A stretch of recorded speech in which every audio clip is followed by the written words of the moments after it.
Analizar este tema vamos a tomar contacto con el economista Jaime Dunn, a quien agradecemos por acompañarnos esta noche. Hemos visto que EMAPA quitó el subsidio a los productores de arroz. Ellos argumentan que la producción aumentó. Además, también llegaron a mencionar que hay dificultades económicas en la empresa estatal. ¿Qué opina al respecto? Buenas tardes. Bueno, en primer lugar, también he escuchado diferentes versiones por parte de EMAPA, del viceministro, que se contradice, y también del ministro, que dice que lo que se dijo no se dijo. Y eso nos lleva a una conclusión de entrada muy compleja, que evidentemente no hay transparencia en lo que se está diciendo, hay contradicciones. Y por supuesto lo que estamos viendo en realidad es producto de la crisis económica que lleva Bolivia en este momento, que tiene Bolivia.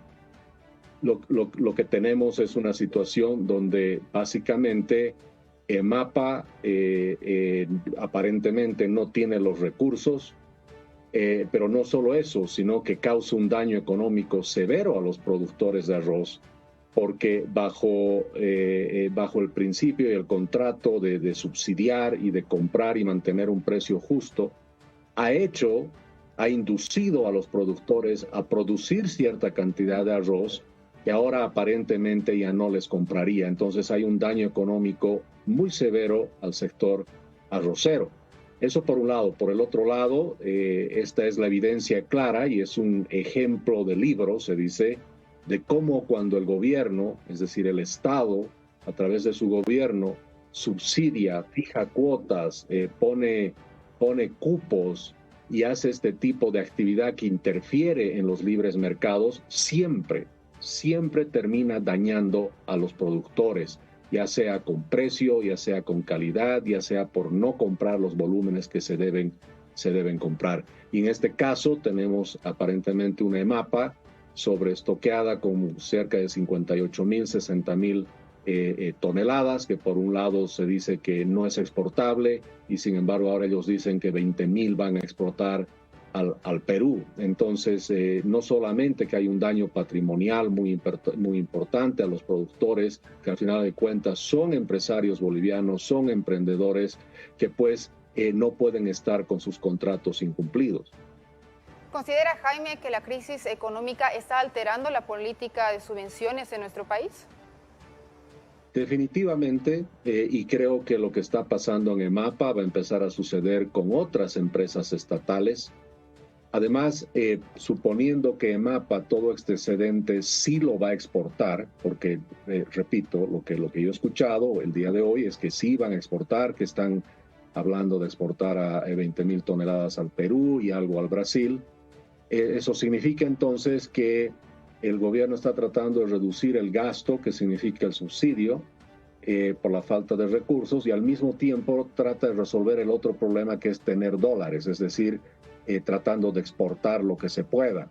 Entonces EMAPA está jugando ahora el rol donde ya no, lo importante ya no son los productores, lo importante es traerle dólares al país, reducirle el gasto al Estado, ¿no es cierto?, para tener más dólares en circulación. Y creo que esto se puede repetir no solamente con el arroz, sino con otros productos. ¿Por qué? Porque de entrada, y escúchenme bien, de entrada, como decía, el subsidio, cupos, precios justos, es alterar un mercado natural, y cuando eso sucede, tarde o temprano se rompe la posibilidad de mantener un mercado artificial, ficticio, y siempre los más afectados son los productores.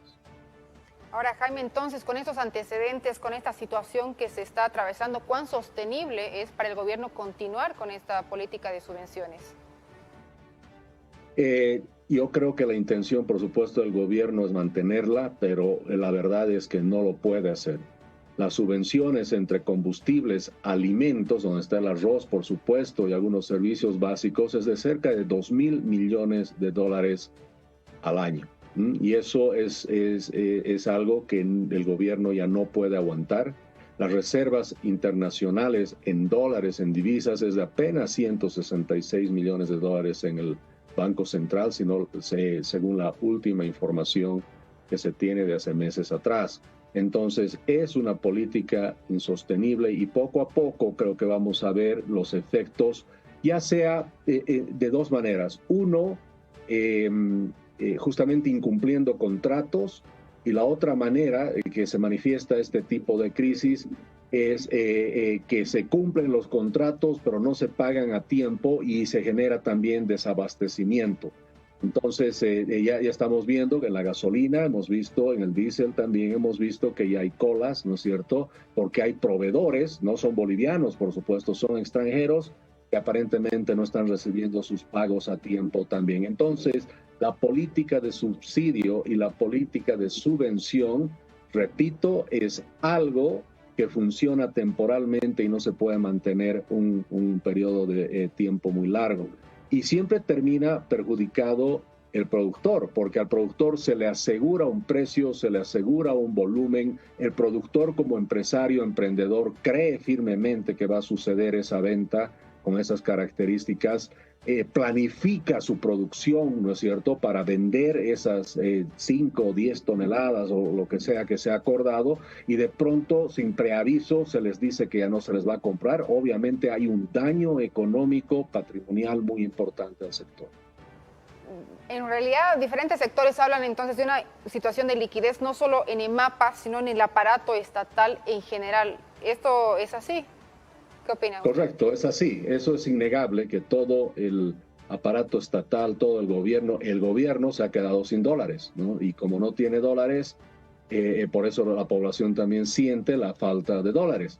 Seguramente muchos de los productores que me están escuchando están viendo que el conseguir insumos se ha vuelto difícil, porque las entidades que importan esos insumos para la agricultura tienen que pagar en dólares y tampoco consiguen los dólares, y si los consiguen, las transferencias hemos visto que tienen costos altísimos, y por supuesto con esto se empieza a paralizar el comercio exterior boliviano. Es decir, no podemos importar, y si no puedes importar tampoco puedes exportar, porque prácticamente el 60% de los insumos de los productores con capacidad de exportación se tienen que importar. Entonces, esa es la situación compleja que se tiene. Ahora, en el caso de este subsidio y el tema del arroz, la complejidad es que el gobierno tampoco puede entrar en una situación de decirles ya no les compro, no solo ya no les compro, sino, como he visto en el video, señores, vean qué hacen y traten de exportar, ¿no? O sea, exportar, especialmente en un país que es un país tranca, Bolivia, con tanta burocracia, con tanto tramitología, exportar no es algo que se puede hacer de la noche a la mañana. Me imagino que muchos de los productores de arroz, ¿no es cierto?, nunca han exportado capaz en su vida. ¿Por qué? Porque han tenido garantizado, por lo menos en la última década, que alguien les iba a comprar, ¿no es cierto?, asegurado su producción. Entonces no tienen siquiera la experiencia para exportar, y si la quieren tener, el armar un paquete para exportar con toda la logística y la tramitología y estar listos con la calidad de arroz para exportar, puede ser que tome 1 año y medio o 2 años. Entonces la situación es compleja. Ahora, para finalizar, Jaime ha mencionado el problema de la escasez de dólares. ¿Cuál es su mirada respecto a lo que puede pasar este 2024? ¿Va a continuar esta escasez de la divisa norteamericana? Lamentablemente, tenemos que reconocer que la escasez va a continuar. ¿Por qué? Por la sencilla razón de que no se ha atacado a las causas del problema, las causas de la raíz del problema, por la falta de dólares. La falta de dólares se da porque el mismo gobierno, así como tiene a EMAPA, tiene otras empresas estatales que demandan muchos dólares, y principalmente la demanda de dólares viene para la importación de combustibles, para justamente mantener los subsidios, pero en general es porque el gasto público es muy grande. Tenemos un déficit fiscal de casi el 8% en promedio todos los años, los últimos 10 años. El gobierno gasta más de lo que debe, se consume todos los dólares del país, el consumidor más grande de dólares es el mismo gobierno, Y por supuesto, cuando se firman estas 10 medidas con el sector privado, cuando uno analiza una por una de ellas, simplemente ayudan a ganar algo de tiempo si es que llegan a funcionar, porque vienen también con una confusión y una falta de claridad, por supuesto, muy grande.